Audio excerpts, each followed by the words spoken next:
Comrade KP Oli त गिरिजाले जुन मार्ग अवलम्बन गरेको थियो हैन, तपाईँको एउटा त भ्रष्टाचारको मार्ग अवलम्बन गरेका थियो, त्यही मार्गमा उहाँ फस्नुभयो। अर्को राष्ट्रघातको मामला अगाडि बढाएको थियो, त्यही मामलामा उहाँ फस्नुभयो। तेस्रोमा गएर चाहिँ एउटा असफल अर्थनीति चाहिँ अवलम्बन गरेको थियो।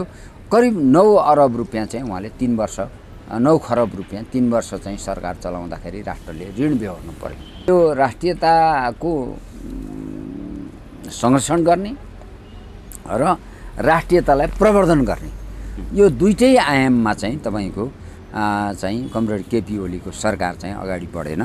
उल्टै नागरिकता विधेयक चाहिँ 40 लाख भारतीय लगायतकालाई दिएको, विदेशीहरूलाई दिएको नागरिकता पहिला चाहिँ नि अनुमोदन गरिदिने र अनि तिनका सन्तानलाई चाहिँ वंशजको नागरिकता दिने गरेर चाहिँ उहाँले नागरिकता विधेयक लिएर आउनुभयो। त्योदेखि बाहेक उहाँले चाहिँ थुप्रै असङ्ख्य झन्नै 10वटा जति राष्ट्रघाती विधेयकहरू लिएर आउनुभयो।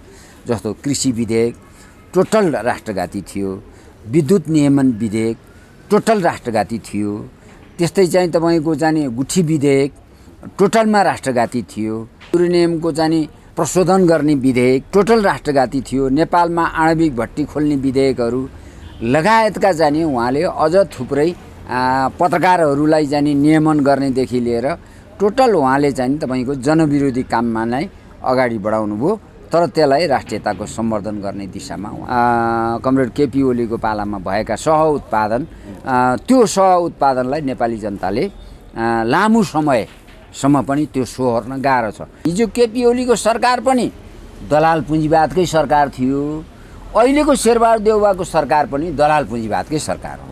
केपी ओलीजी त दलाल अमेरिकन दलाल नै हुनुभयो। केपी ओलीजीको त त्यो कुरै गर्न परेन। उहाँले भएसम्म अमेरिकन संस्थापन पक्षको अमेरिकनहरूको दलाली गर्ने पार्टीको रूपमा त्यसलाई रूपान्तरण गर्ने हो। रामशरण महतलाई जुत्ता हानिसकेपछि अब चाहिँ यथास्थितिमा पास गर्नुपर्छ भन्ने जनमत हरायो। अब होइन अब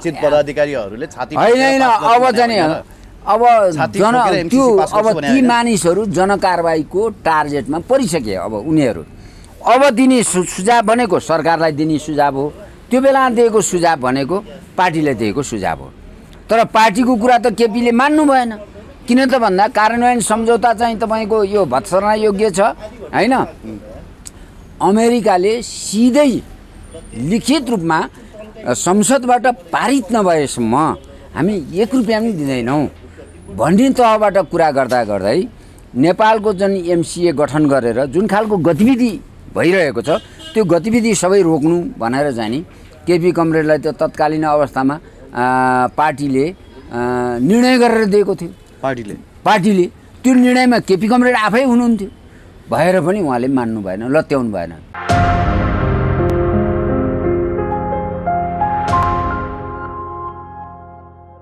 दर्शकवृन्द नमस्कार, PNB खबर.com को यो विशेष श्रृङ्खलामा आज हामीसँग नेकपा एकीकृत समाजवादीका स्थायी कमिटी सदस्य साध्यबहादुर भण्डारीजी हाम्रो साथमा हुनुहुन्छ। सर, यहाँलाई हार्दिक स्वागत छ। धन्यवाद। आराम हुनुहुन्छ सर? आराम छु। अब यति बेला चौतर्फी रूपमा भारतीय हस्तक्षेपहरू भइरहेका कुराहरू आम सञ्चार माध्यममा आइरहेको छ होइन। अस्ति मात्रै नरेन्द्र मोदीको अभिव्यक्तिदेखि लिएर सिमानामा एकतर्फी रूपमा एसएसबीले बनाएको चेकपोस्टको विषय र त्यस्तै गरी आज मात्रै महाकाली नदीमा 1 किलोमिटर जति लम्बाइको तपाईँको एकतर्फी रूपमा भारतले चाहिँ तटबन्धन बनाइरहेको भन्ने कुराहरू आइरहेछ। यति ठाडो हस्तक्षेप हुँदा पनि अहिलेको गठबन्धन सरकार चाहिँ किन मौन बसेको छ सर?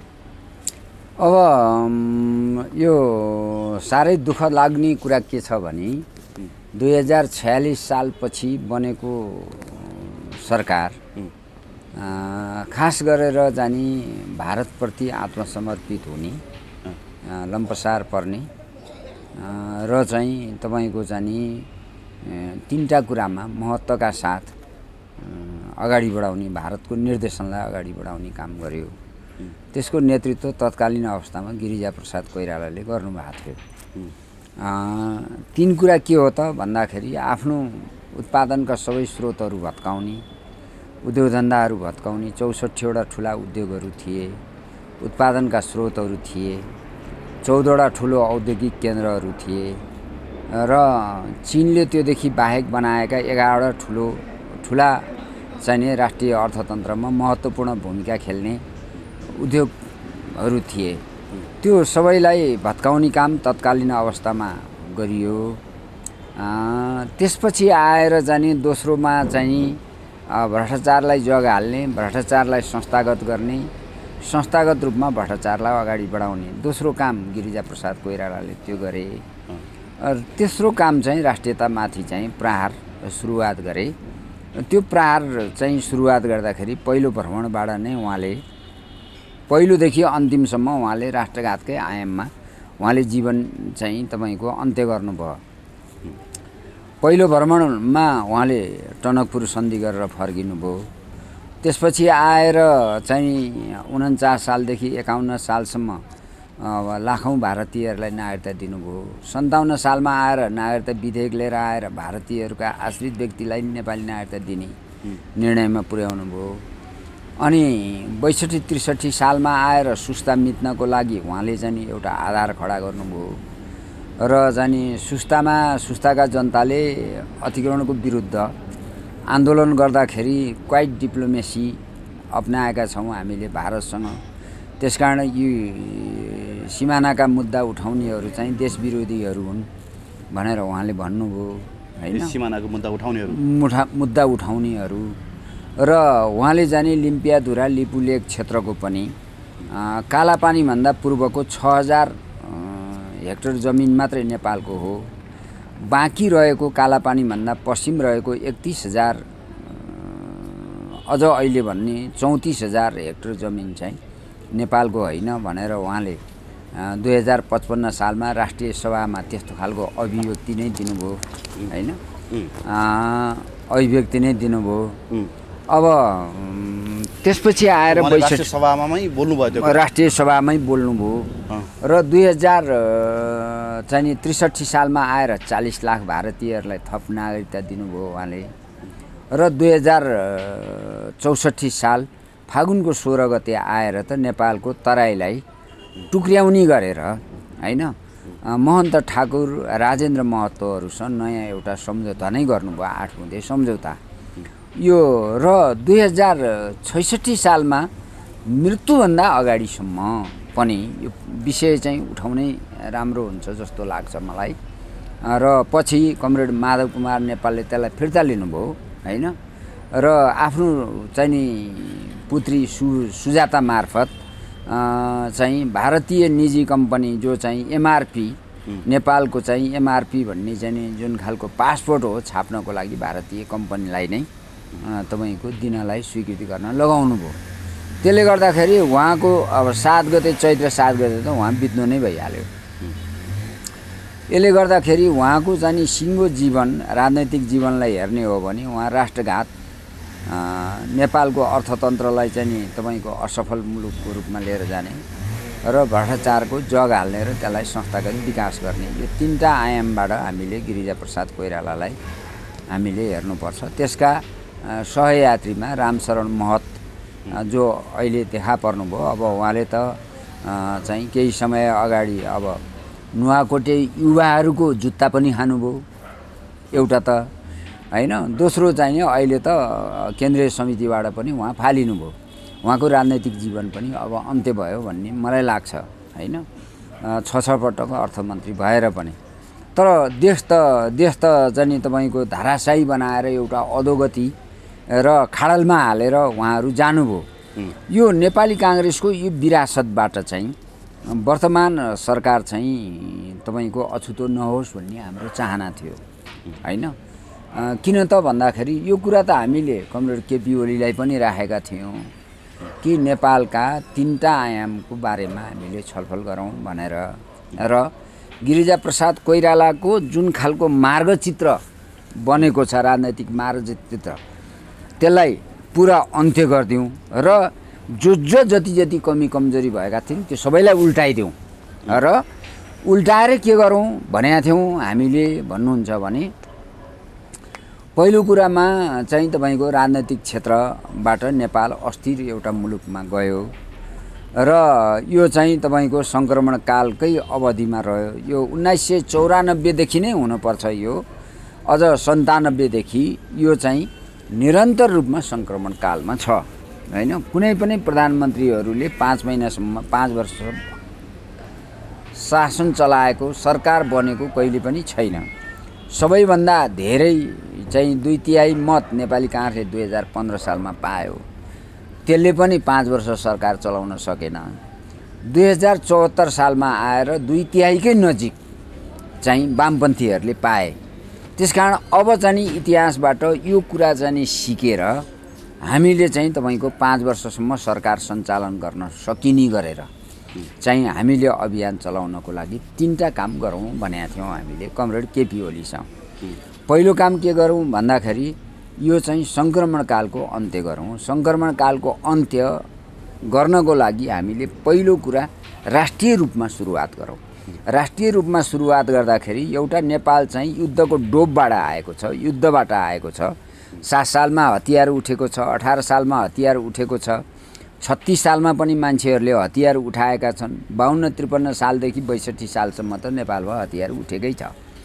त्यसले गर्दाखेरि युद्धले विच्छेद भएका जति क्षेत्रहरू छन् त्यसलाई सम्बोधन गरौँ र घायल मान्छेहरूको मलमपट्टि लगाउँ र युद्धलाई बिर्सिने तहमा लिएर जाउँ उनीहरूलाई। त्यसो भएपछि तपाईँको युद्धबाट विच्छेद भएको ठुलो एउटा अङ्गलाई हामीले उपचार गर्छौँ र त्यो एउटा राष्ट्रिय मुभमेन्टभित्र त्यसलाई ल्याउन सकिन्छ। दोस्रो कुरो सम्भावित युद्ध हुन सक्ने क्षेत्रहरू पहिचान गरौँ र कहाँबाट युद्धका झिल्काहरू निक्लने सम्भावना छ त्यसलाई राज्यले पहिल्यै सम्बोधन गरौँ हैन। यो 2टा काम गरिसकेपछि राजनैतिक रूपमा हामी आन्तरिक रूपमा चाहिँ हामी सेटलमेन्ट हुन्छौँ र त्यसपछि चाहिँ वैदेशिक हस्तक्षेप स्वतः चाहिँ नि हामीले चाहिँ नि घटाएर लिएर जान सक्छौँ भनेर भनेका थियौँ। त्यो दिशामा उहाँले पाइलै चाल्नु भएन पहिलो कुरा हाम्रो र उहाँ असफल पनि हुनुभयो हैन। दोस्रो कुरा के थियो भन्दाखेरि राष्ट्रियता भएको राष्ट्रलाई चाहिँ सम्वर्धन गरौँ। नेपाली जनता कति छन् त्यसको लागत निकालौँ हैन। विदेशी कति छन् उनीहरूलाई कसरी सेटलमेन्ट गर्ने त्यसको आधार खडा गरौँ।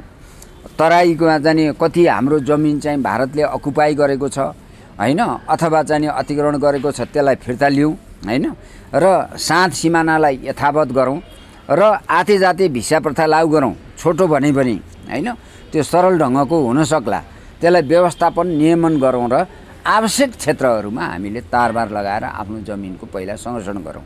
त्यसपछि नागरिकतामा जाने जुन खालको एउटा अभियान चलाएर विदेशीहरूलाई नागरिकता बाँड्यो यो मुलुकले, यसले गर्दा सार्वभौमिकतामा एकदम ठुलो चाहिँ चोट परेको छ।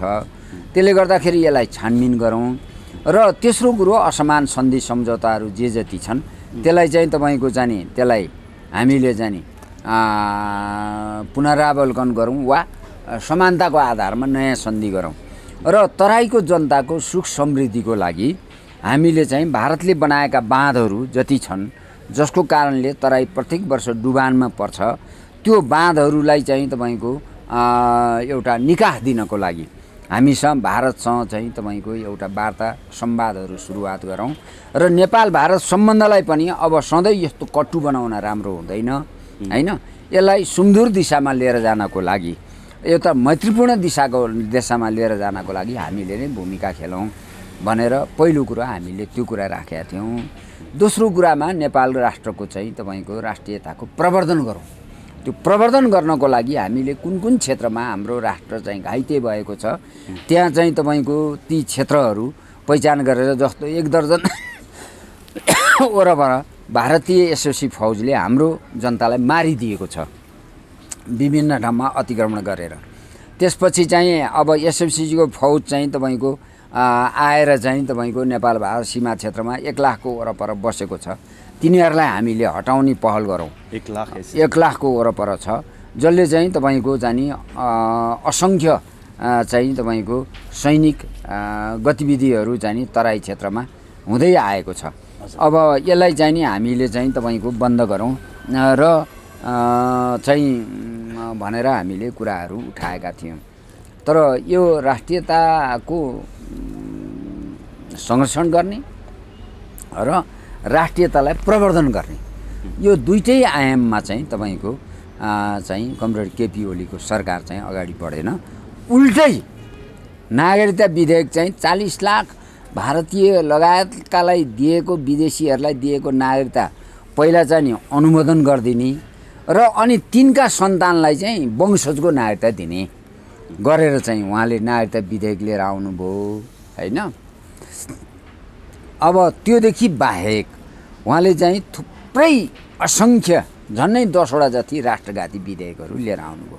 जस्तो कृषि विधेयक टोटल राष्ट्रघाती थियो, विद्युत नियमन विधेयक टोटल राष्ट्रघाती थियो, त्यस्तै चाहिँ तपाईँको जाने गुठी विधेयक टोटलमा राष्ट्रघाती थियो। अब तपाईँको जाने यी चाहिँ युरेनियमको जाने प्रशोधन गर्ने विधेयक टोटल राष्ट्रघाती थियो। नेपालमा आणविक भट्टी खोल्ने विधेयकहरू लगायतका जाने उहाँले अझ थुप्रै पत्रकारहरूलाई जाने नियमन गर्नेदेखि लिएर टोटल उहाँले चाहिँ तपाईँको जनविरोधी काममा नै अगाडि बढाउनु भयो। तर त्यसलाई राष्ट्रियताको सम्वर्धन गर्ने दिशामा उहाँले लान सक्नु भएन होइन। र त्यो हामी सबै वामपन्थीहरूको लागि एउटा कलङ्कित सरकारको रूपमा हामीले हेर्नुपर्छ त्यसलाई। र अब तेस्रो आयाममा हामीले के भनेका थियौँ भन्दाखेरि नेपाल चाहिँ तपाईँको टोटालिटीमा चारैतिरबाट हेर्दाखेरि यो 5वटा क्षेत्रबाट यो समृद्ध हुनसक्छ। 5वटा क्षेत्रमा मूलत कृषि क्षेत्रबाट चाहिँ नेपाल अहिले पनि समृद्ध हुनसक्छ भनेका थियौँ हामीले। एउटा त पर्यटनको क्षेत्रबाट पनि यो समृद्ध हुनसक्छ।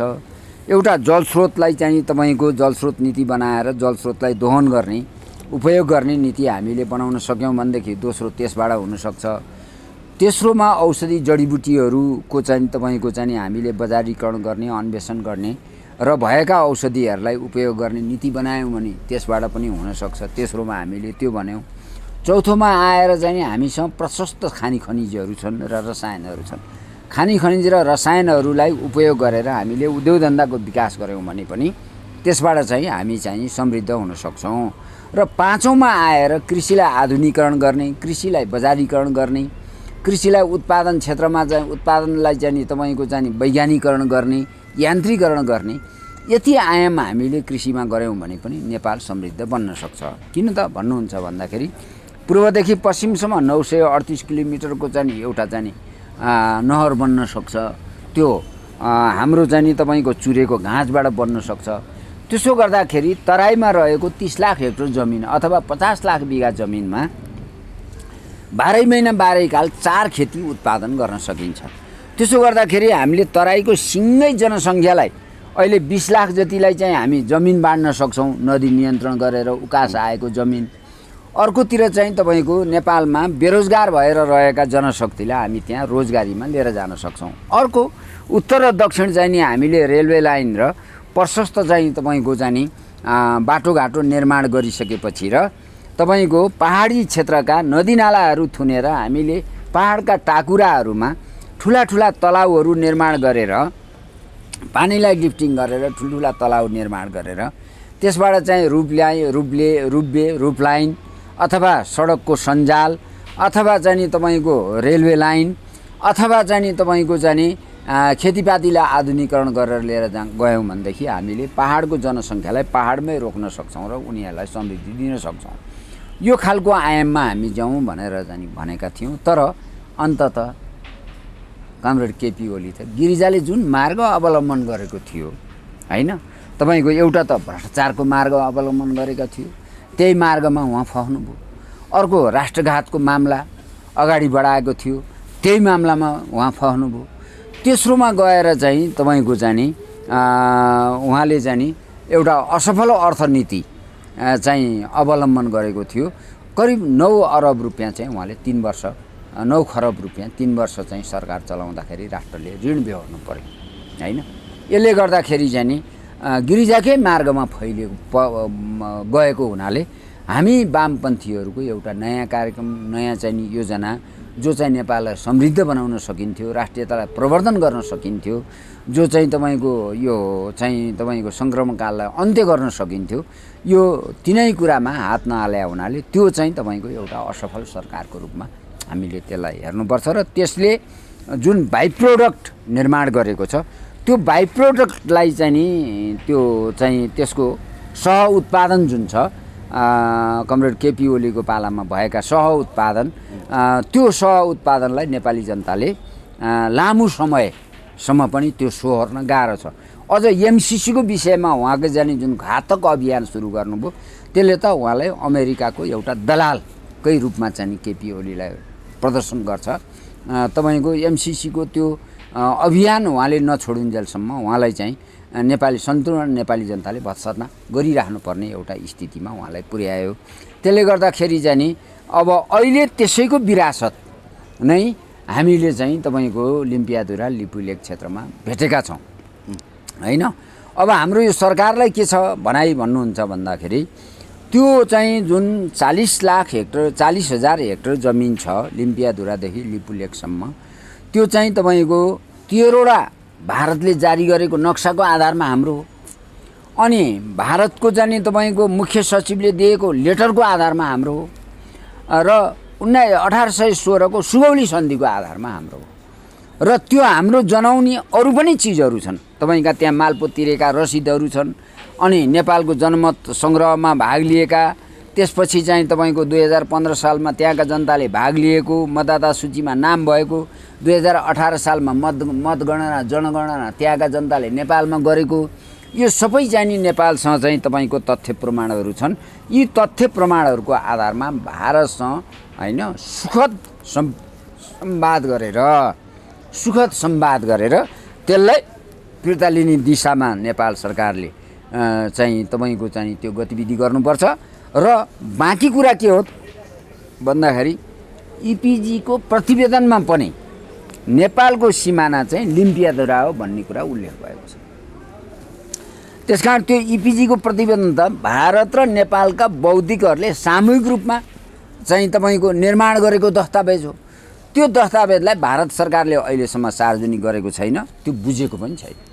अब नेपाल सरकारले तत्काल बुझेर त्यसलाई सार्वजनिक गर्नुपर्छ र अन्तर्राष्ट्रिय रूपमा त्यो इपिजीको तपाईँको दस्तावेजको आधारमा चाहिँ तपाईँको लिम्पियाधुरा लिपुलेक क्षेत्रबाट भारतीय सेना हटाएको, भारतीय सेना आजदेखि यहाँ रहन सक्ने छैन भनेर नेपाल सरकारले निर्णय गर्यो भने त्यसले अन्तर्राष्ट्रिय जनमत क्रिएट गर्छ र भारत त्यहाँबाट निक्लन बाध्य हुन्छ।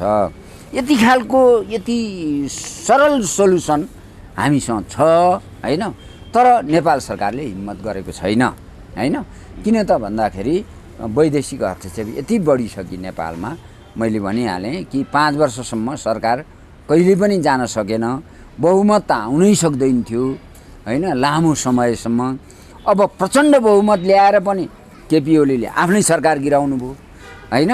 अब प्रचण्ड बहुमत 2/3 ल्याएर पनि 2016 सालमा बिपी कोइरालाले आफ्नै सरकार गिर्ने स्थिति भयो। अब यो खालको कटु अनुभवबाट हामीले शिक्षा लिएर अब आगामी दिशा चाहिँ हामीले निर्गल गर्नुपर्छ भन्ने लाग्छ। होइन अहिलेको सरकारले चाहिँ फेरि केपी ओलीकै पथ किन फलो गरिरहेछ त भन्ने प्रश्न हो क्या मेरो।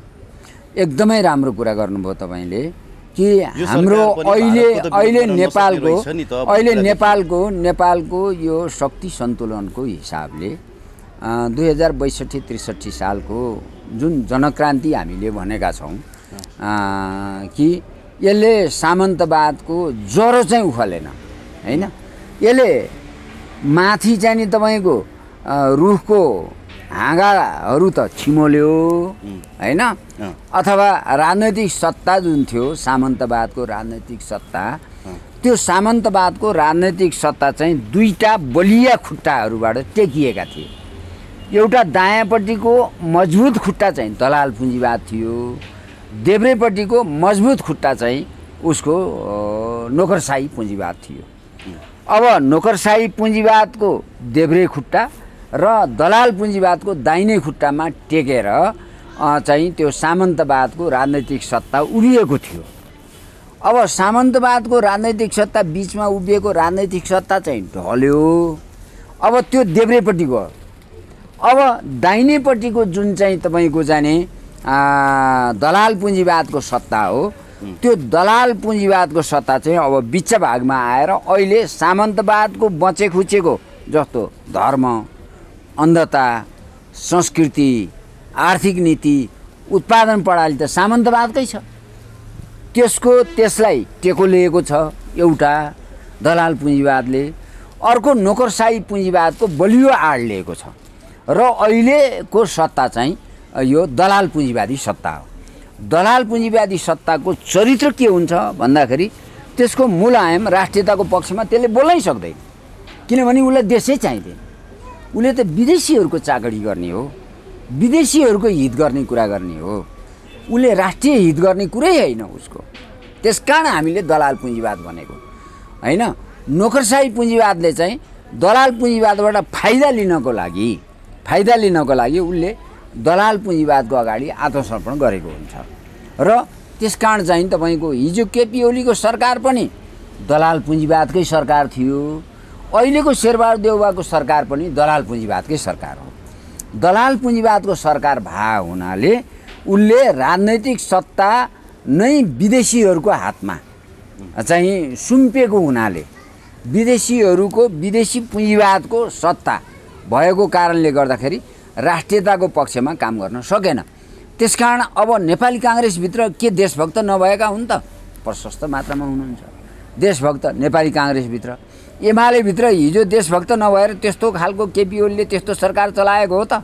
होइन, त्यहाँभित्र पनि छ। तर अहिले हामीले जाने अब हामीले सोच्नुपर्ने के हो त भन्दाखेरि नेपालमा वामपन्थीहरूको ज्वरो मजबुत बनाउनु पर्यो, एउटा यो केपी ओलीले सिकाउनु भयो होइन। दोस्रो कुरा देशभक्त र वामपन्थीहरूको एउटा मजबुत पार्टी नभइकन यो राष्ट्रियताको संरक्षण पनि हुन सक्दैन, समृद्धिको यात्रा सुरुवात पनि हुन सक्दैन, र तपाईँको यो आत्मसमर्पणवादी सत्ता अथवा जाने तपाईँको नेपालको राजनैतिक सङ्क्रमण कालको अन्त्य पनि हुन सक्दैन। यो तिनटै आयाम पुरा गर्नको लागि हामीले चाहिँ तपाईँको चाहिँ नयाँ एउटा धरातल हामी तयारी गर्दैछौँ। त्यो भने के हो भने वामपन्थीहरू, खास गरेर वामपन्थहरू र देशभक्तहरूको एउटा मजबुत पार्टी निर्माण गर्नको लागि हामी अहिले कोसिस गरिरहेछौँ। त्यो कोसिसमा तपाईँको जाने अब एमालेभित्र पनि छन् केही चाहिँ तपाईँको देशभक्तहरू छन् जसको नेतृत्व भीमरावलजीहरूले गरिराख्नु भएको छ अहिले होइन। केपी ओलीजी त दलाल, अमेरिकन दलाल नै हुनुभयो। केपी ओलीजीको त त्यो कुरै गर्न परेन। उहाँले भएसम्म अमेरिकन संस्थापन पक्षको अमेरिकनहरूको दलाली गर्ने पार्टीको रूपमा त्यसलाई रूपान्तरण गर्ने हो।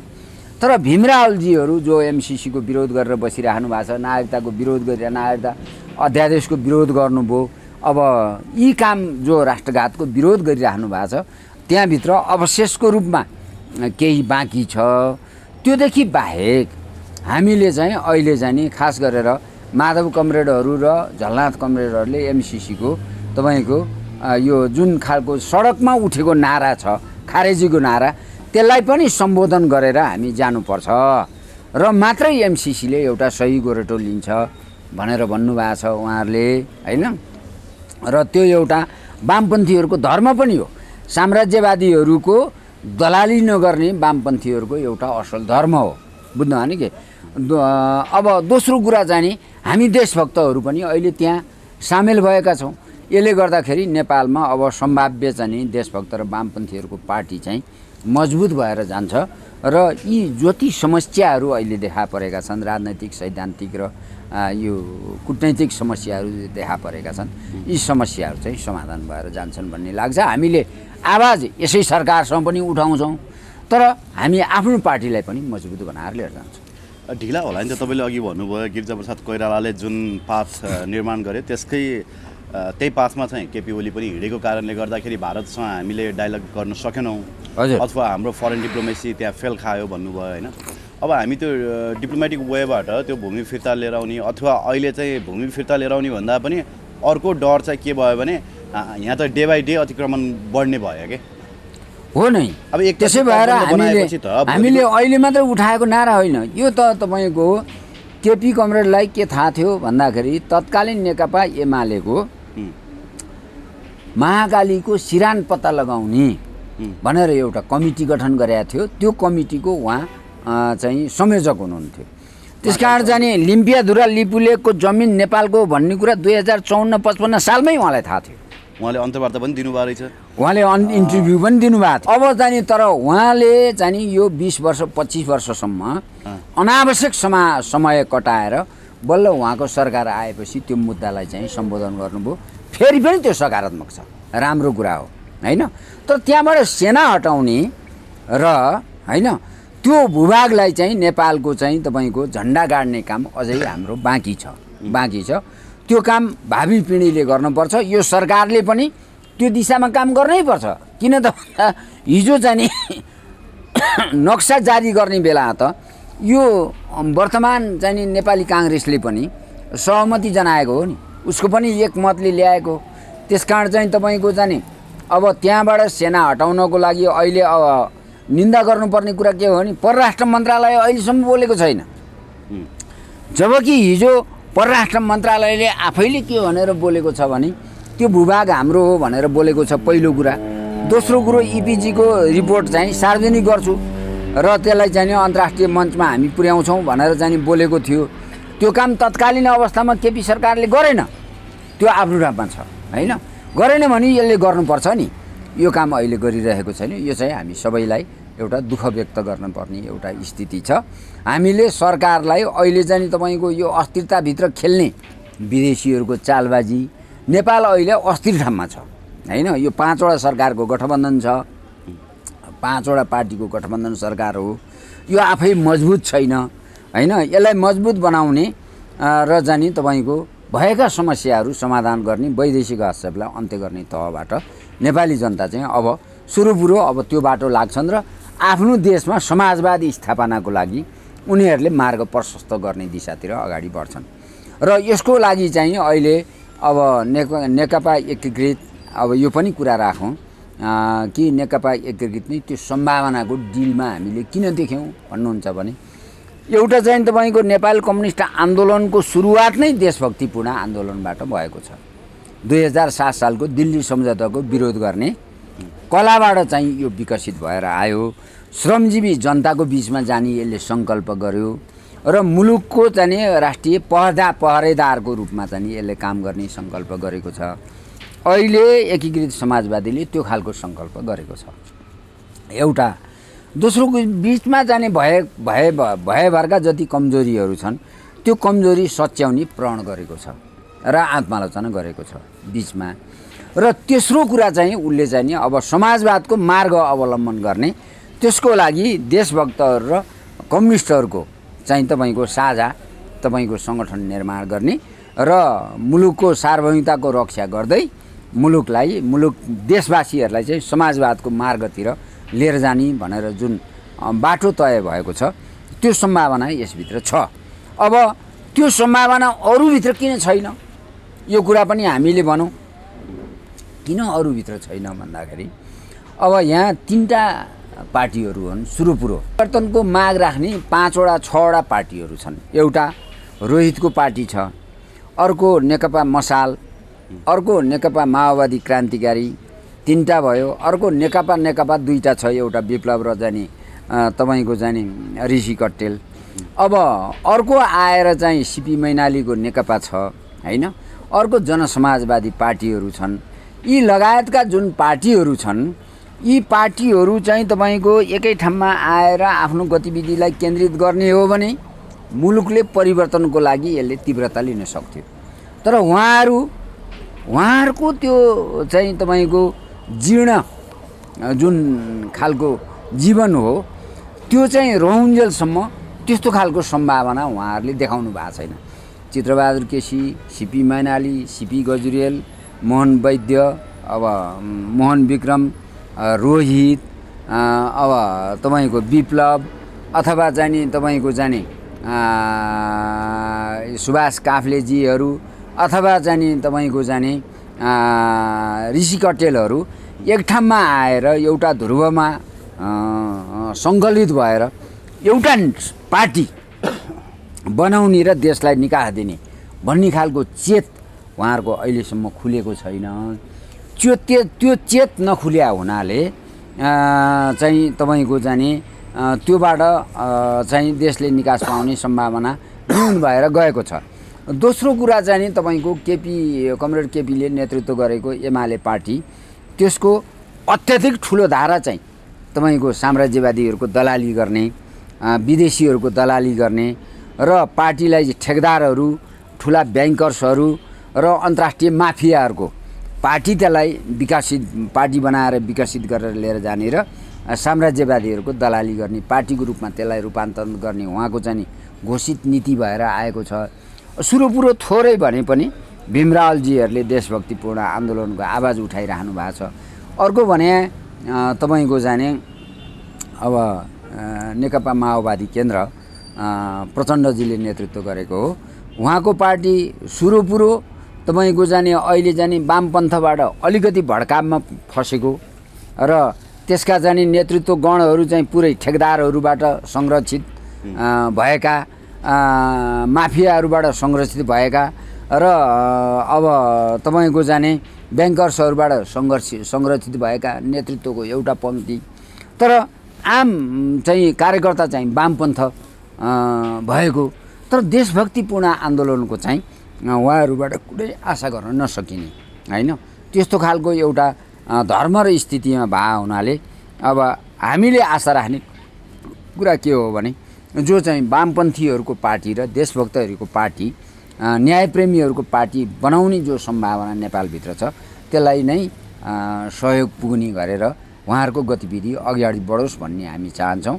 र यो आधारमा अब चाहिँ नेपालको वामपन्थी आन्दोलन चाहिँ अब यतातिर जान्छ र यदि जाने समयमा आमूल परिवर्तनकारी पक्षहरूले समयमा त्यो निर्णय र निधो गर्नु भएन भने रोहितको पार्टी पनि चकनाचुर भएर फुट्छ, तपाईँको सिपी मैनालीजीको पार्टी पनि चकनाचुर भएर फुट्छ, मसाल पनि चकनाचुर भएर फुट्छ र अब तपाईँको माओवादी क्रान्तिकारी माओवादी पनि चकनाचुर भएर फुट्छ।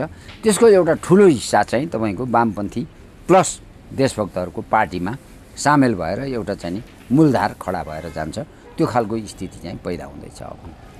ओके, अब म अलिकति अर्को प्रसङ्ग यहाँ जोड्न चाहेँ। अलिकति यहाँले पनि अघि उठाउनु भयो होइन, अफ द इयर पनि हामीले कुराकानी गऱ्यौँ। अब तर्क वितर्कहरू आफ्नो ठाउँमा होलान् होइन, यता संविधान र कानुन बाजियो भन्दै निर्वाचन सार्ने जुन प्रपञ्च गरिएको छ नि, एक हिसाबले हेर्दाखेरि त्यो कता संविधानसँग कानुन बाजियो अथवा कानुन परिमार्जन गर्नु पर्यो, अध्यादेश मार्फत कानुन ल्याउनु पर्यो भन्ने विभिन्न निष्कर्षहरू निकालिएको भए तापनि चुरो कुरो चाहिँ एमसिसीलाई पर ढकेल्ने प्रपञ्च नै हो भनेर चाहिँ थुप्रै विश्लेषक इभन अरुण सुवेदीहरूले पनि बोल्नु भएको छ होइन। यहाँलाई चाहिँ के लाग्छ, यो साँच्चीकै एमसिसीलाई पर ढकेल्ने प्रपञ्च अनुरूपै यो चुनावको कुराहरू अगाडि आइरहेको हो? एमसिसी त अब नेपालमा लागू हुँदैन, हुँदैन अब हुँदैन। किन भन्नुहुन्छ भन्दाखेरि एमसिसीका जम्मा 3टा धारा हुन्। एउटा सडकमा उठेको मजबुत धारा भने यसलाई चाहिँ खारेज गर्नुपर्छ भन्ने धारा हो। एउटा सरकारको वरपर रहेका व्यक्तिहरूको धारा भनेको यसलाई परिमार्जनसहित यसलाई चाहिँ नि पास गर्नुपर्छ भन्ने हो। एउटा चाहिँ सत्तापक्षको खास गरेर नेपाली काङ्ग्रेसको एउटा धारा भनेको चाहिँ तपाईँको चाहिँ यथास्थितिमा पास गर्नुपर्छ भन्ने धारा थियो। अब यथास्थितिमा पास गर्नुपर्छ भन्ने धारा सिद्धियो। कसरी सिद्धियो भन्दाखेरि, किन सिद्धियो भन्नुहुन्छ भन्दाखेरि तपाईँको हिजो ज्ञानेन्द्रबहादुर कार्कीले गरेको सम्झौता त अब बाँकी छैन, त्यो चाहिँ सिद्धियो। त्यो कसरी बुझ्नु भएन कि किन त भन्दा त्यसलाई चाहिँ ओभरटेक गरेर होइन 10औं सम्झौता केपी ओलीले तपाईँको अरू थप राष्ट्रघात थपेर गर्नुभयो। अर्को चाहिँ ज्ञानेन्द्रबहादुर कार्कीले गरेको सम्झौतालाई ओभरटेक गर्ने गरेर अर्को कार्यान्वयन सम्झौता गरेर लाखौँ गुणा राष्ट्रघाती बनाइसके त्यसलाई होइन। त्यसले गर्दाखेरि अबको बहस भने कहाँ हो भन्दाखेरि ज्ञानेन्द्रबहादुर कार्कीले बनाएको गरेको राष्ट्रघाती एमसिसी सम्झौताको बारेमा अब बहस छैन। अब बहस कहाँ छ त भन्दाखेरि केपी ओलीले गरेको सम्झौता दोस्रो सम्झौता हो, कार्यान्वयन सम्झौता, र अनि केपी ओलीले गरेको चाहिँ तपाईँको जाने भित्र साँठगाँठ गरेर जुन चाहिँ सार्वजनिक नभएका सम्झौताहरू छन् त्यो सम्झौताहरूलाई खोतल्खात गरेर त्यहाँभित्र राष्ट्रघात कति छ भनेर हेर्ने तहमा अब चाहिँ नेपाली जनसमाज अगाडि बढिसक्यो। एउटा कुरा। दोस्रो कुरा के हो त भन्दा रामशरण महतलाई जुत्ता हानिसकेपछि अब चाहिँ यथास्थितिमा पास गर्नुपर्छ भन्ने जनमत हरायो। अब बुझ्नु भएन कि किन त भन्दाखेरि अब त्यो एक्सनल कार्यक्रम अहिले भर्खरै काङ्ग्रेस निर्वाचित पदाधिकारीहरूले छाती होइन अब चाहिँ अब ती मानिसहरू जनकारबाहीको टार्गेटमा परिसके। अब उनीहरू किन त भन्दाखेरि अहिले चाहिँ नि प्रोपगन्डाको स्थिति मात्रै हो। अहिले जनताले उठाइरहेको मुद्दा चाहिँ प्रोपगन्डा स्तरमा छ। त्यसले गर्दाखेरि ती मानिसहरू एक्सनमा पुगेका छैनन्। जब जनकारबाहीको श्रृङ्खला सुरु हुन्छ ती मानिसहरू भटाभट जुत्ताका माला लाउनु पर्ने, जनताले चाहिँ ढ्याङ्ग्रो ठोकेर गाउँबाट निकाल्ने अथवा उनीहरूलाई चाहिँ तपाईँको खुट्टा बाँध्नेदेखि लिएर सबै काम सुरुवात हुँदाखेरि ती छाती छोड्केर पास गरिन्छ भन्नेहरू सबै दुलामुनि लुक्छन्। अन्यथा उनीहरूको ज्यान चाहिँ जोखिममा रहन्छ। त्यस्तो खालको स्थिति चाहिँ नेपाली समाजमा पैदा भइसकेको छ। त्यसले गर्दाखेरि अहिले चाहिँ तपाईँको जाने यो चुनाव सार्नको लागि एमसिसीको कारणले चुनाव सार्नुपर्छ भन्ने होइन। बुझ्नु भने कि एमसिसीलाई अब किनारा लगाउनुपर्छ। स्थानीय चुनाव नगरिकन संघीय चुनाव होइन अब चाहिँ अब किनारा लगाउनुपर्छ। जसरी श्रीलङ्काले किनारा लगायो होइन, अब जाने तपाईँको वर्तमान सरकारले पनि के गरेको छ भने एउटा वर्तमान सरकारमा देखिएन नि सर। होइन वर्तमान सरकारको एउटा राम्रो काम के देखा पर्यो भन्नुहुन्छ भना झलनाथ खनालको चाहिँ नेतृत्वमा चाहिँ एउटा कार्यदल बनेको छ। कमरेड झलनाथ खनालको नेतृत्वमा पहिला बनेको र अहिले बनेकोमा फरक छ। पहिला केपी ओलीको पालामा नि बनेकै हो। पहिला केपी ओलीको पाला भन्दाखेरि एमाले मात्रै बसेर बनेको थियो। अहिले चाहिँ नेकपा माओवादीको पनि प्रतिनिधित्व छ, नेपाली काङ्ग्रेसको पनि प्रतिनिधित्व छ र अहिले 5 दलीय गठबन्धनको प्रतिनिधित्व भएको झलनाथ खनाल कमरेडको नेतृत्वमा भएको कार्यदल हो। त्यो कार्यदलले यो कुरा काटिहालौँ। तपाईँको चाहिँ त्यो कार्यदलले कुनै रिपोर्ट नदिइकन यो मामला अगाडि बढ्दैन। पहिलो कार्यदलले त योभन्दा अगाडि पनि अध्ययन गरेर 17 बुँदे रिपोर्ट दिएको हो नि होइन। योभन्दा अगाडि पनि त एमसिसी भित्र त्यो नेकपालाई दिएको रिपोर्ट हो। त्यो चाहिँ तपाईँको सरकारलाई दिएको भनेकै यो लम्ब्याउने होइन। अहिले दिने रिपोर्ट चाहिँ सरकारलाई दिने रिपोर्ट हो। त्यतिखेरको दिएको रिपोर्ट चाहिँ नेकपालाई दिएको रिपोर्ट हो। त्यतिखेरको रिपोर्टमा 7 वटा गोप्य सम्झौता जो गरेका थिए चाहिँ केपी ओलीले, त्यो 7 वटा गोप्य सम्झौताको विषयवस्तु उठ्या थिएन त्यहाँ। अब यो कार्यान्वयन अहिलेको सम्झौतामा 7 वटा गोप्य सम्झौताको कुरा पनि उठ्छ। पहिलो कुरा त पटक दोस्रो कुरा होइन त्यो गोप्य सम्झौता त बाहिर आउँदै आएन नि सर अहिलेसम्म।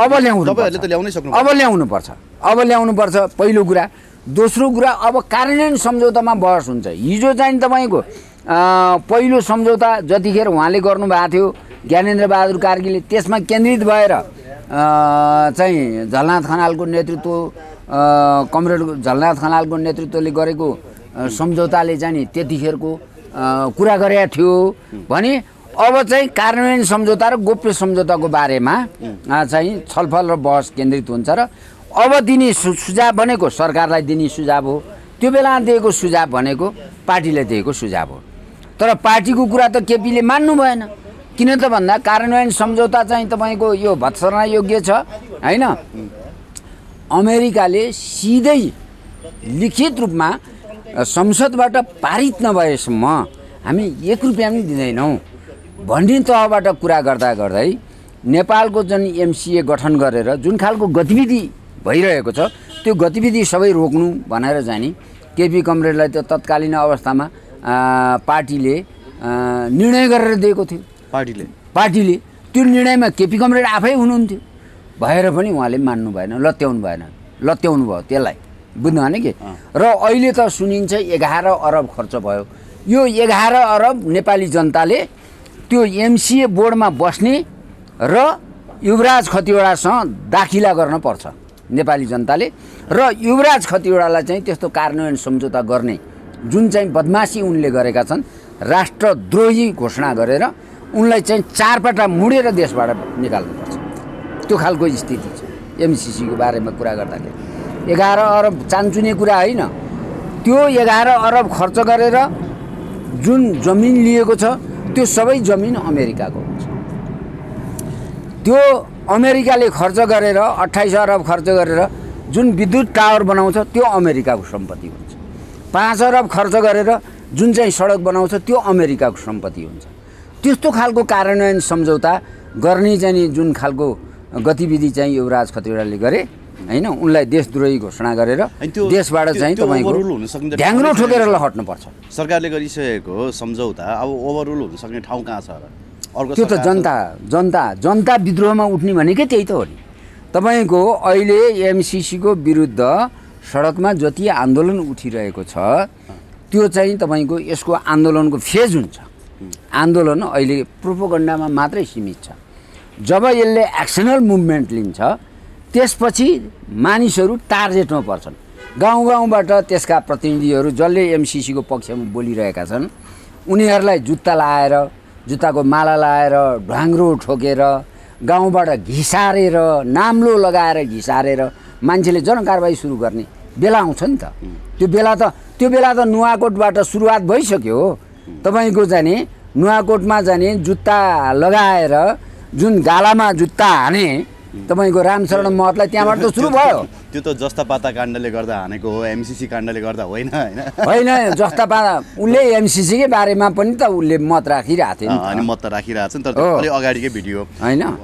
वेल सुन्नुहोस् न, अहिले होइन नेकपा माओवादी केन्द्रका अध्यक्ष प्रचण्डले जसरी अर्ली इलेक्सनको कुरा चाहिँ बाहिर लिएर आइरहेका छन् नि, जस्तो स्थानीय चुनाव गर्नुपर्ने छ अब जेठभित्र होइन, स्थानीय चुनावलाई चाहिँ पछाडि सार्ने र सङ्घीय चुनाव चाहिँ अगाडि गर्ने भन्ने जुन प्रस्ताव आयो नि, यद्यपि त्यसमा चाहिँ सहमति जुट्न सकेको छैन होइन, संविधानविदहरूसँग कुराकानी भइरहेको छ भन्ने कुरा अझै पनि आइरहेको छ, परामर्श जारी छ होइन।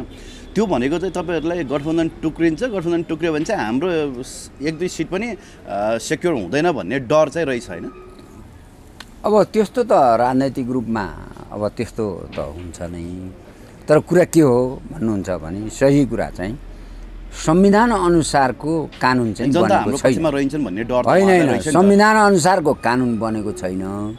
संविधानले बाटो कता खोलेको छ भन्दाखेरि निर्वाचन भएको 5 वर्षपछि यदि चाहिँ समयमा निर्वाचन हुन सकेन भने 6 महिना त्यसलाई जाने वृद्धि गरेर त्यसको 6 महिनापछि निर्वाचन गर्दा हुन्छ भनेर संविधानमा उल्लेख गर्ने।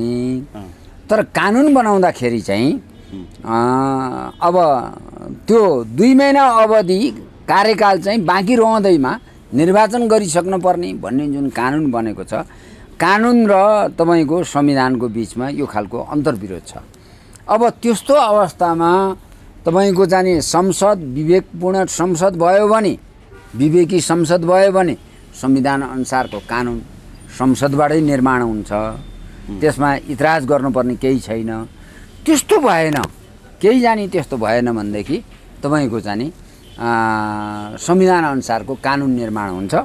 त्यसो गर्दाखेरि मलाई के लाग्छ भन्दाखेरि अब नेपालमा स्थानीय निर्वाचन चाहिँ 3 चरणमा भएको छ। एउटा 2074 सालको वैशाखको 31 गते भयो, दोस्रोमा असारको 5 गते भयो, तेस्रोमा गएर चाहिँ तपाईँको असोजको 2 गते भयो होइन। अब संविधान त कानुन निर्माण गर्दाखेरि कुन आधार लिँदाखेरि उपयुक्त हुन्छ होइन, त्यो कानुनी आधार लिएर नै, संवैधानिक आधार लिएर नै थप कानुन निर्माण हुन्छ र त्यो अनुसारको चुनाव भएर जान्छ। अब अर्को कुरा, यो चाहिँ महँगो चुनाव चाहिँ हटाउनुपर्छ भन्ने एउटा आवाज पनि जनस्तरबाट उठिरहेको छ। यसलाई सम्बोधन गर्नुपर्छ। एउटा अर्को सम्बोधन गर्नुपर्ने यो निर्वाचनभन्दा पहिला होइन, निर्वाचन पद्धतिलाई सरल, मितव्ययी र तपाईँको जाने जनप्रतिनिधिहरू, दलालहरू आउने होइन, जनप्रतिनिधि चाहिँ जनमुखी खालका प्रतिनिधि चाहिँ संसदमा पुग्ने गरेर कुन खालको निर्वाचन पद्धति लागू गर्ने उपयुक्त हुन्छ त्यसको बारेमा बहस अब खुल्नुपर्छ।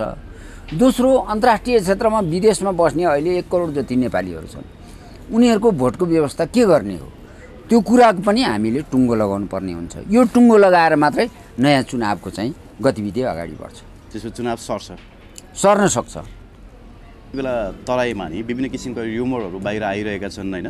त्यही बिचमा तपाईँको किसान आन्दोलनको नाममा चाहिँ सिके राउतको जनमत पार्टीले विभिन्न किसिमका त्यहाँ होइन कार्यक्रमहरू गरिरहेको अवस्था छ होइन। कति ठाउँमा त त्यो कार्यक्रमहरू हिंसात्मक हुन सक्ने मोडतर्फ पनि अगाडि बढिरहेका छन्।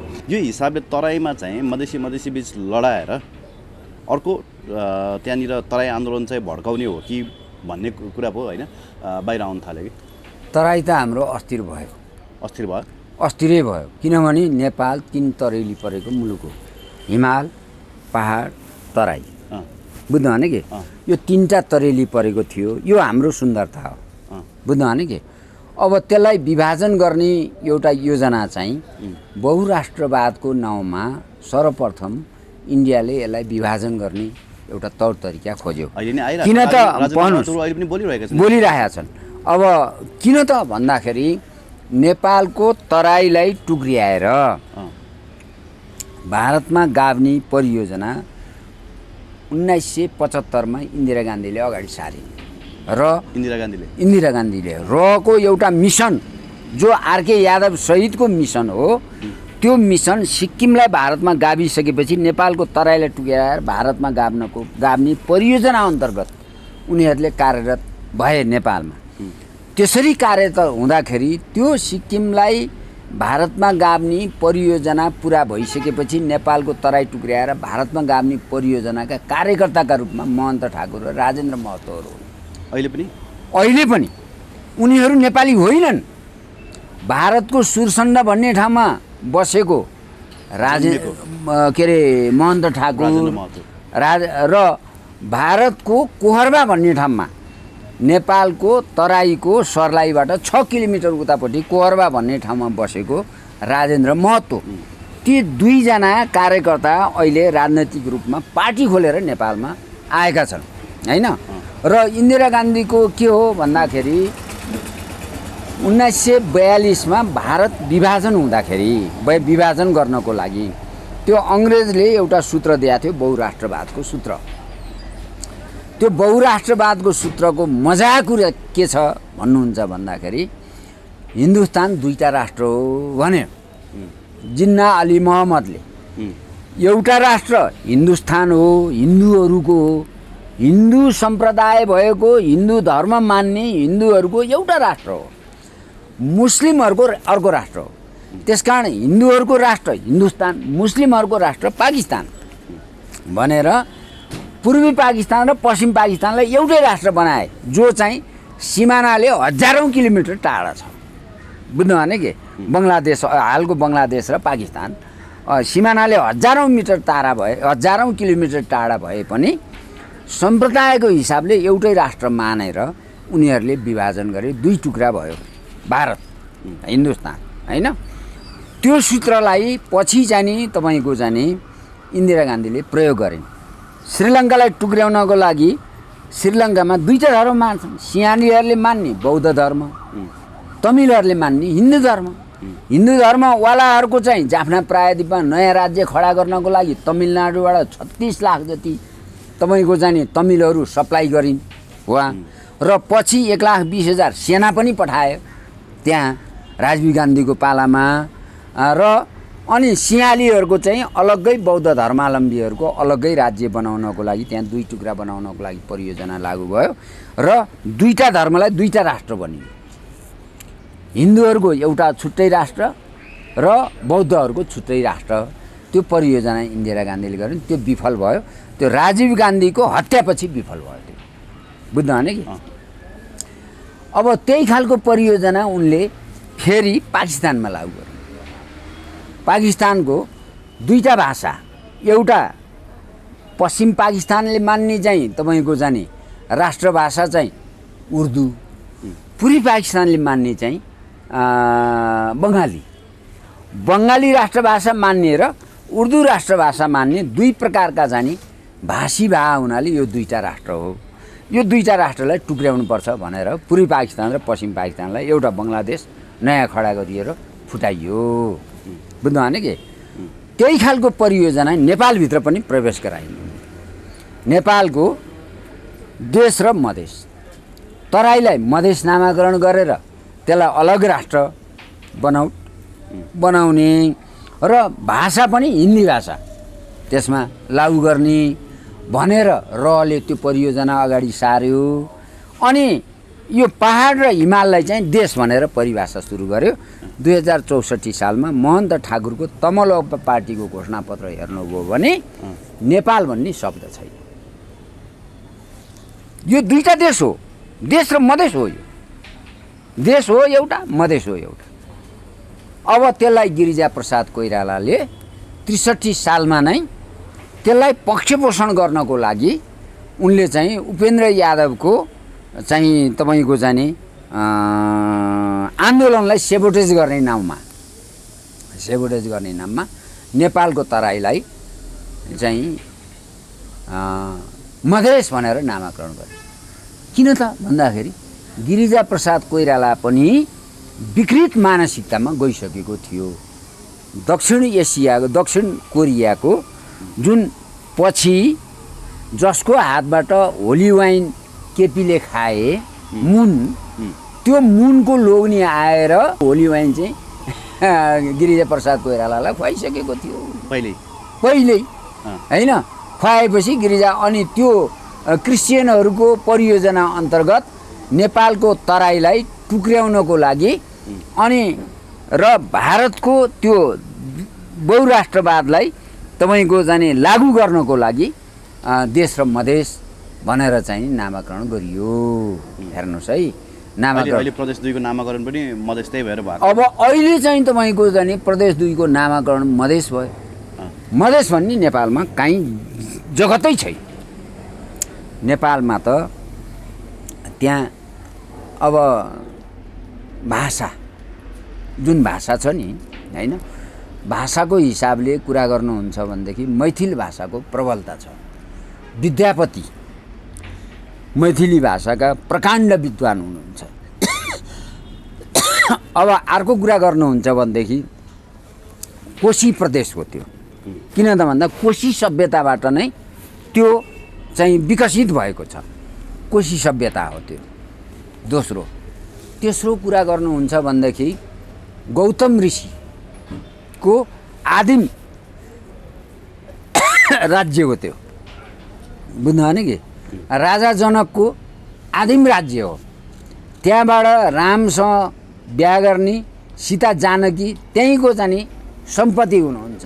त्यसकारण यो सबैलाई पन्छाएर जुन खालको नामाकरण गरियो, यो देश फुटाउनेहरूको परियोजना अन्तर्गत गरिएको नामाकरण हो। यसलाई तराईका जनताहरूले आन्दोलन गरेर सच्याउँछन्। बुझ्नु भने कि मधेसीहरू छन्, हामीले त्यसको सम्मान गर्नुपर्छ। उनीहरू नेपाली। बुझ्नु भने कि नेपालमा 5 प्रकारका जातिहरू छन्। ती मधेसी पनि होइन। ती चाहिँ को हुन्छ भन्दा वैदिक आर्य समुदाय जो काला होइन, कालो वर्णको होइन, सिन्धु घाटी सभ्यताबाट विकास भएर नेपालमा आएर बसोबास गर्ने जनसङ्ख्याको एउटा हिस्सा जसलाई हामी वैदिक आर्य भन्छौँ। उहाँहरूको जनसङ्ख्या छ। कतिपयले त्यसभित्रबाट कसैले मधेसी भन्न रुचाउँछ। यादवले त मधेसी भन्न रुचाउँदैन। किनभने आभिर वंश भने त नेपालको पुरानो राजवंश हो। राज्य सञ्चालन गरेका छ नेपालमा आभिर वंश। आभिरबाट अहिर भयो, अहिरबाट यादव भयो। ग्वालाहरू भनेको श्रीकृष्णको सन्तानहरू हुन्। उनीहरू चाहिँ 4000 5000 वर्षदेखि नेपालमा बसोबास गरिरहेका छन्। त्यसकारण उनीहरूको चाहिँ थाप्लोमाथि अहिले मधेसी जो नामाकरण लादिएको छ, यो उनीहरूलाई सर्वथा अस्वीकार्य छ। दोस्रो कुरा चाहिँ तपाईँको जाने नेपाल अर्को इरान हुँदै रुसबाट भोल्गा नदीबाट विकसित भएको, भोल्गा नदीको किनारमा विकसित भएको इरान हुँदै अफगानिस्तान हुँदै नेपालको जुम्ला हुँदै नेपालभित्र प्रवेश गरेको अर्को खस आर्य छ।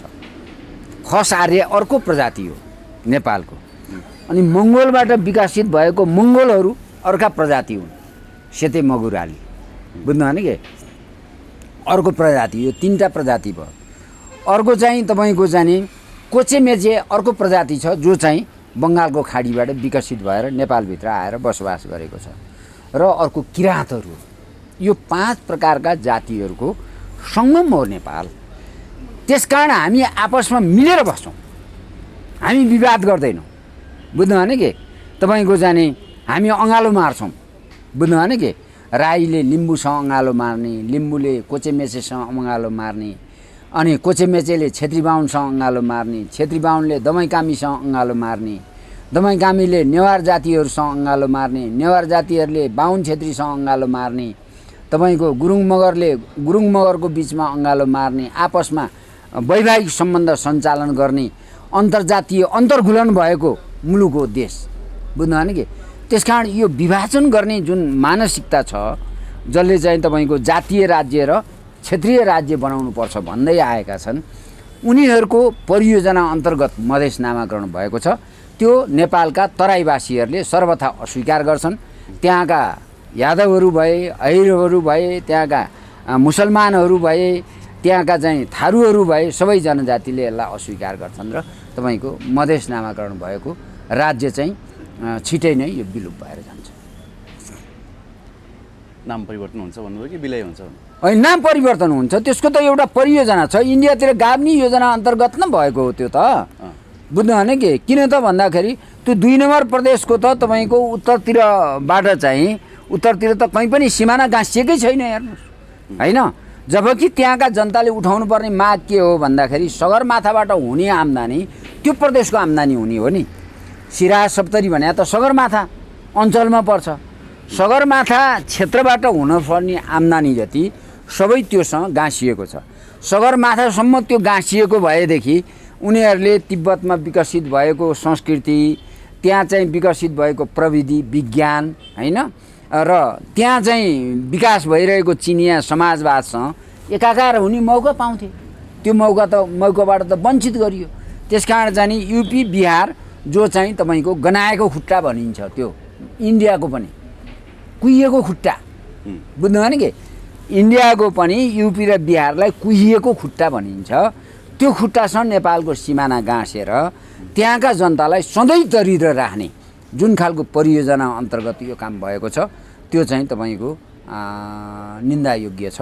त्यो छिटै नै त्यहाँका जनताले त्यसको चाहिँ विरुद्ध विद्रोह गर्छन् र त्यहाँका खास गरेर गरिब किसानहरूले, त्यहाँका भूमिपति सामन्तहरू र बाहिरबाट आएर बसोबास गर्ने अङ्गीकृतहरूको विरुद्ध चाहिँ तपाईँको आन्दोलन उठाउँछन् र त्यो परिवर्तन गर्छ भन्ने लाग्छ। अब आज बिहान मात्रै सिके राउतको सामाजिक सञ्जालमा स्ट्याटस देखेको थिएँ, म कुनै निर्वाचित जनप्रतिनिधि पनि होइन, कुनै एउटा वडाको वडा अध्यक्ष पनि होइन, तर सिङ्गो देश म माथि खनिएको छ, सिङ्गो देश मसँग डराएको अवस्था छ भनेर उहाँले स्ट्याटस हाल्नु भएको छ, होइन, महाकाल भन्दै। सिके राउत त्यो पात्र हुन् जसले त्यो एजेन्डामा, इन्दिरा गान्धीको त्यो एजेन्डा अथवा भनौँ इभन आरएसएसको पनि त्यही एजेन्डा छ भनिन्छ। आरएसएसको त अझ नेपालै चाहिँ हडप्ने योजना छ भन्ने कुरा सुन्छु, होइन?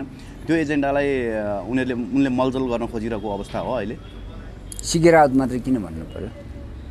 हामी सिके राउतलाई त्यस्तो जाने सिङ्गो देश खन्या छ भनेर सिके राउतले नभन्दा हुन्छ। हामी खनिएका छैनौँ। हामीलाई सिके राउतले के बिगारेका छन् र? उनले जनमत सङ्ग्रह गरेर तराई टुक्र्याउने जुन परियोजना ल्याएका थिए त्यो चाहिँ इन्डियाको चाहिँ परियोजना हो। त्यसको उनी गोठी भए। त्यही भएर उनले पार्टीको नाम जनमत राखे होला, होइन? म जान्दिनँ त्यो कुरा, तर जनमत सङ्ग्रह गर्ने उनको एजेन्डा हो, होइन? त्यो भने के हो भने 3टा परियोजना अगाडि सार्यो इन्डियाले। एउटा जनमत सङ्ग्रहको नाउँमा सिक्किमलाई हडप्ने परियोजना अगाडि सार्यो, सिक्किम हडप्यो। अर्को जनमत सङ्ग्रह गर्ने भनेर जाने तपाईँको श्रीलङ्कामा जाने उसले परियोजना अगाडि सार्यो, विफल भयो। अर्को नेपालको तराईलाई जनमत सङ्ग्रह गरेर चाहिँ भारतमा गाप्ने परियोजना इन्दिराले सारिन्। त्यसका गोटीहरू हुन् अहिलेका चाहिँ महन्त ठाकुरहरू भनेका, अहिलेका राजेन्द्र महतो भनेका, अहिलेका सिके राउत भनेका, तिनका गोटीहरू हुन्। त्यसकारण चाहिँ त्यसलाई नेपाली जनताले, पार्टी फरक भए पनि के भन्छ उद्देश्य चाहिँ एउटै हो, उनीहरूको एउटै हो, उनीहरूको उद्देश्य एउटै हो, नेपालको तराईलाई विभाजन गरेर इन्डियामा लगेर गाभ्ने हो, होइन? त्यो विफल गरेर तराईका जनताले विफल गरिदिन्छन्। हस् सर, धन्यवाद दिन चाहन्छु यहाँलाई। धन्यवाद।